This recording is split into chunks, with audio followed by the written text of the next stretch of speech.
Hello दोस्तों, आप कैसे हैं? पढ़ाई में व्यस्त होंगे, खुशी होंगे, बढ़िया होंगे। आज हम बात करने वाले हैं रासायनिक अभिक्रिया एवं समीकरण। रासायनिक अभिक्रिया एवं समीकरण केमिस्ट्री है, 10th क्लास फर्स्ट लेसन। इस लेसन से 6 से 7 नंबर का आ जाता है। बढ़िया सुनना।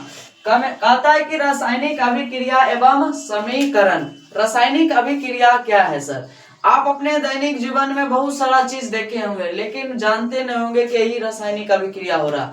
जैसे हम जानते होंगे दूध का फट जाना, दही का क्या हो जाना, दूध से दही बन जाना, फल का क्या हो जाना, सड़ जाना। रोटी अगर क्या होता है, गिर जाता है 10 दिन 5 दिन बाद क्या हो जाता है, उसमें फुफरिया आ जाता है, उसमें क्या आ जाता है, उसमें जम जाता है। वो कौन सा अभिक्रिया हो रहा है? रासायनिक अभिक्रिया हो रहा। अब बहुत सारा आपने दैनिक जीवन में देखे होंगे कि कौन सा रासायनिक अभिक्रिया है, कौन सा अभिक्रिया भौतिक अभिक्रिया, इसमें आप चेंज नहीं कर पाते हैं। इसीलिए 10th क्लास में बताया गया है रासायनिक अभिक्रिया एवं समीकरण। अगर आप इस लेसन को पढ़ लेते हैं तो ऑटोमेटिक आप समझ जाइएगा कि कौन सा रासायनिक अभिक्रिया हो रहा है, कौन सा भौतिक अभिक्रिया हो रहा है। सबसे पहले जानो कि अभिक्रिया जो होता है 2 प्रकार का होता है। अभिक्रिया क्या प्रकार के होते हैं? 2 प्रकार के। कौन कौन? पहला का नाम है रासायनिक अभिक्रिया। पहला का नाम क्या? पर अभिक्रिया पूछेगा 2 प्रकार के होते हैं। पहला होता है लिख लिया रासायनिक अभिक्रिया, दूसरा होता है भौतिक। कौन चीज होता है? भौतिक। अभिक्रिया क्या प्रकार के होते हैं? 2 प्रकार के होते हैं। अभिक्रिया यानी कि भौतिक परिवर्तन एक होता है, दूसरा रासायनिक परिवर्तन होता है। भौतिक परिवर्तन और रासायनिक परिवर्तन के जान ले तो अब अभिक्रिया आप आसानी समझ जाओगे। अभिक्रिया का मतलब होता है कि एक दूसरे से क्या, जब 2 चीज मिलकर एक नई चीज का निर्माण करे उसे अभिक्रिया कहलाता है। अब हम बात बता रहे हैं कमची के बारे में, परिवर्तन के बारे में। भौतिक परिवर्तन और रासायनिक परिवर्तन क्या होता है?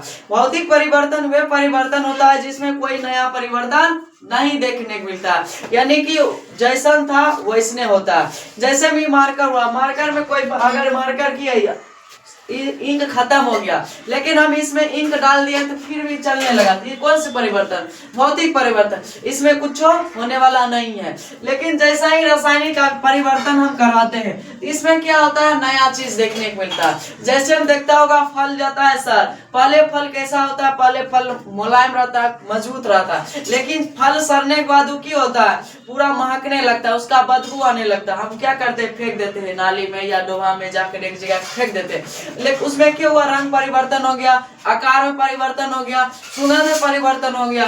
लेकिन भौतिक परिवर्तन भी यह सब देखने को हमें नहीं मिलता है। यानी कि देखो मार्कर था, मार्कर में हम की इंक डाल दिए, इंक डाले, लेकिन मार्कर में कोई परिवर्तन हुआ नहीं हुआ, यानी कि रंग भी वही है, आकार भी वही है, सेम चीज सेम है। लेकिन ये बहुत रासायनिक परिवर्तन क्या होता है, नया कुछ चेंज आ जाता है। क्या आ जाता है? कुछ नया परिवर्तन आ जाता है। पता है रसमन? भौतिक परिवर्तन रासायनिक परिवर्तन आप बढ़िया से समझ चुके होंगे।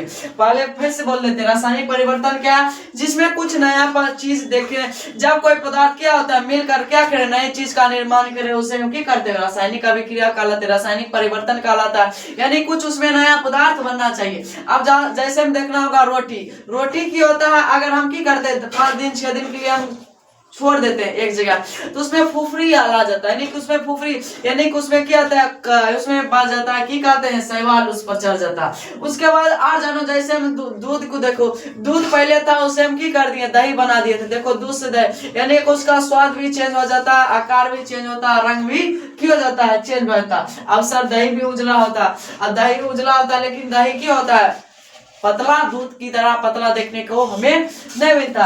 अगर अब बढ़िया समझ चुके हैं कौन सी भौतिक परिवर्तन और कौन सा रासायनिक परिवर्तन है।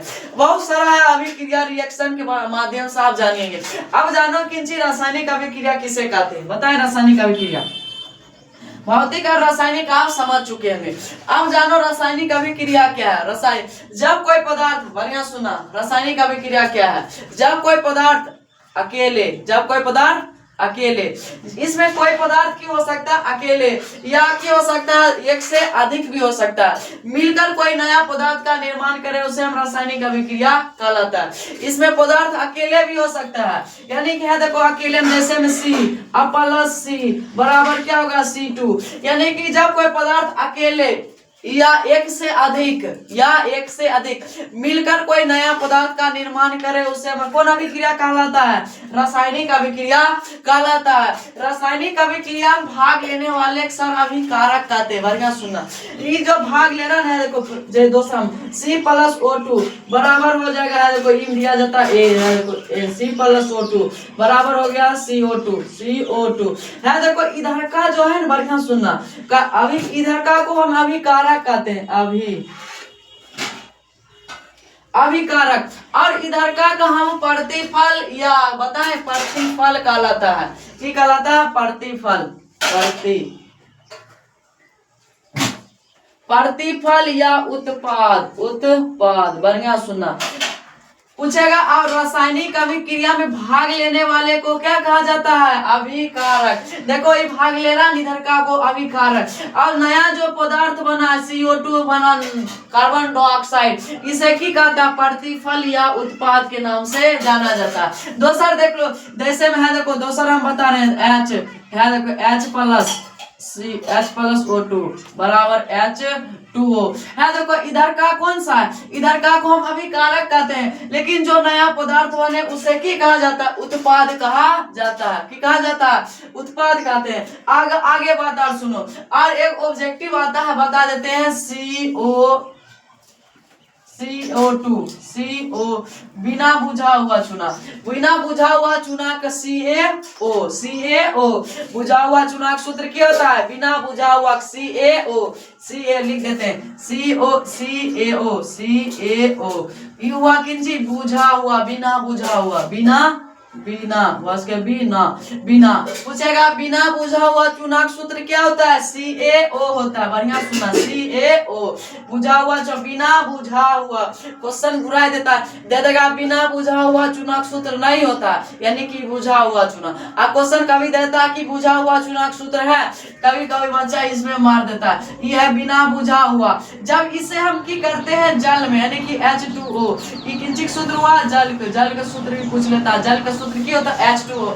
जब इसे हम जल के साथ की कराते हैं रिएक्शन कराते हैं तब की बन जाता है बिना बुझा हुआ चूना। अब देखता होगा किंची जानता हो जब घर में पेंट होता है ना, पेंट दीपावली के शुभ अवसर पर तो सभी आदमी अपने अपने घर में की कराता है? पेंट कराता है। और एक देखता होगा लादी।